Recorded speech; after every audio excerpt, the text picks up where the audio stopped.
பிரியமானவர்களே, இயேசுவின் நாமத்தினால் உங்களை வாழ்த்துகிறேன். செபனியா 3வது அதிகாரம் வசனம் 14-15. சீயோன் குமாரத்தியை கெம்பீரித்து பாடு, இஸ்ரவேலரே ஆர்ப்பரியுங்கள், எருசலேம் குமாரத்தியை நீ முழு இருதயத்தோடும் மகிழ்ந்து களிக்கூறு. கர்த்தர் உன் ஆக்கினைகளை அகற்றி உன் சத்துருக்களை விலக்கினார். இஸ்ரவேலின் ராஜாவாகிய கர்த்தர் உன் நடுவிலே இருக்கிறார். இனி தீங்கை காணாதிருப்பாய். ஆண்டவர் உங்கள் மத்தியில் இருக்கிறார். ஆண்டு உங்களோடு கூட இருக்கிறார். கர்த்தர் உன் ஆக்கினைகளை அகற்றி உன் சத்துருக்களை விலக்கினார். எல்லா சத்துருக்களும் விலக்கப்பட்டு இருக்கிறாங்க. ஆண்டு உங்களோடு கூட இருக்கிறார். சமாதான குறைச்சலை கொண்டு வந்த எல்லா வல்லமைகள் விலக்கப்பட்டு இருக்கிறது.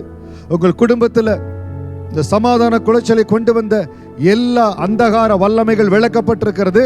இஸ்ரவேலின் ராஜாவாகிய கர்த்தர் உங்கள் நடுவில் இருக்கிறார். ஆண்டு உங்கள் நடுவில் இருக்கிறார். திரும்ப யோசிக்காதீங்க, திரும்ப சமாதான குறைச்சல் வந்துருமோ, சூழ்நிலைகள் மாறிடுமோ.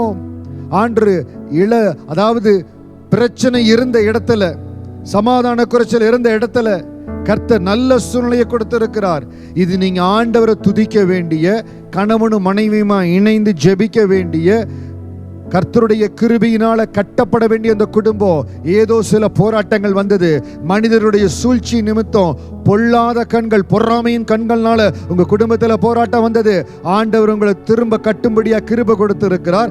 இஸ்ரவேலின் ராஜாவாகிய தேவன் உங்க நடுவில் இருக்கிறார். அப்பாவை துதிங்க, ஒரு மனதோடு துதிங்க. குடும்பத்தில் சமாதானத்தை கொடுக்கும்படியா, சமாதானத்தை நிலைநிறுத்தும்படியா, சமாதானத்தின் தேவன் உங்களோடு கூட இருக்கும்படியா இந்த வார்த்தையை நீங்க சொல்லி சொல்லி ஜெபிக்கணும். இனி தீங்கை காணாதிருப்போ, இனி தீங்கை காணாதிருப்போ. தீங்கு எங்களை அணுகாது, தீங்கு எங்களை மேற்கொள்ள முடியாது. உங்க தொழில ஏற்பட்ட நஷ்டம் இனிமேல் உங்களை சந்திப்பதில்லை. தேவ சமூகத்தில் சொல்லுங்க, அன்றைய நஷ்டத்திலிருந்து மீட்டு கொண்டு வந்துட்டீங்க, இந்த கடன்ல இருந்து அடைச்சு கொண்டு வந்துட்டீங்க. திரும்ப நாங்க தீங்க காண போறதில்லை. இஸ்ரவேலின் தேவனாகிய கர்த்தர் எங்கள் நடுவில் இருக்கிறீங்க. ஆண்டவரே, தேவாதி தேவன் எங்களோடு கூட இருந்து எல்லாவற்றிலும் உங்க பிரசன்னம் எங்களை நடத்த போறது. இனிமேல் ஒரு நாள் கூட எந்த ஒரு காரியத்திலோ தேவன் கூட இல்லாதபடி எங்கள் விருப்பப்படி நாங்க போவதில்லை.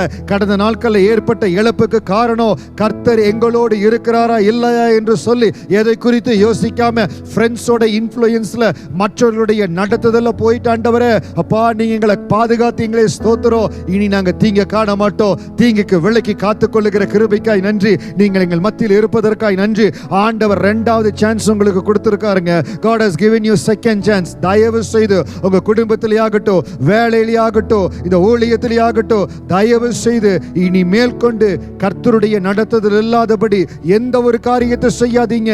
இப்பொழுது சொல்லுங்க, நாங்க தீங்கை காண மாட்டோம். அப்பா எங்களோடு கூட இருக்கிறார். அப்பாவோடு இணைந்திருப்போம். ஆண்டுடைய வார்த்தை சொன்னபடி சீயோன் குமாரத்தியை கெம்பீரித்து பாடு, இஸ்ரவேலரே ஆர்ப்பரியுங்கள், எருசலேம் குமாரத்தியே நீ முழு இருதயத்தோடு மகிழ்ந்து களிக்கூறு. மகிழ்ந்து களி கூறுங்க. ஆண்டவர் திரும்ப கட்ட ஆரம்பித்து விட்டார்.